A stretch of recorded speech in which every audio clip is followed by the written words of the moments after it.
Hello everyone, this is Sumaya Zaman. I'm welcoming you all to IPU TV. As we all know, today is the second day of 136 Inter-Parliamentary Union Assembly, and today we have with us Nathaniel Erskine Smith. That's right. In our studio. And how are you, sir? I'm great. Yeah, thanks for having me. It's an honor to be here. I know IPU TV just launched, so it's exciting. And you're one of the youngest MP, parliamentary member of Canada.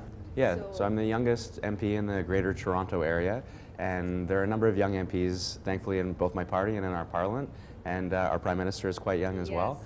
But it's we certainly need more young parliamentarians. And what made you come to politics? So I studied politics and law for 8 years at Queen's and at Oxford in the UK, and I practiced law for a few years. And rather than being an advocate for clients, I grew up in the area that I represent, and I wanted to be an advocate for my constituents.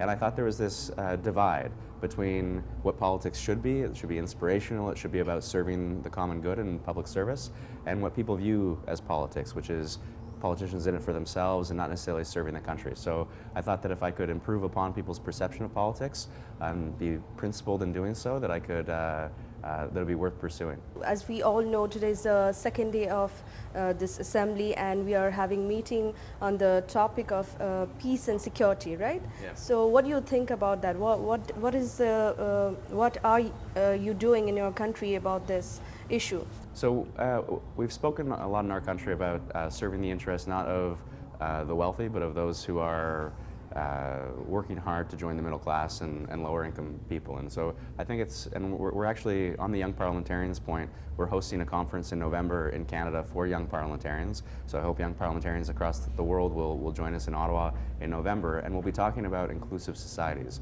So we'll be talking about how we can engage and support those who are oftentimes left behind. And if we want to talk about peace and stability down the road, it's really about making sure that our societies are as inclusive as possible and that we work to end poverty as much as possible.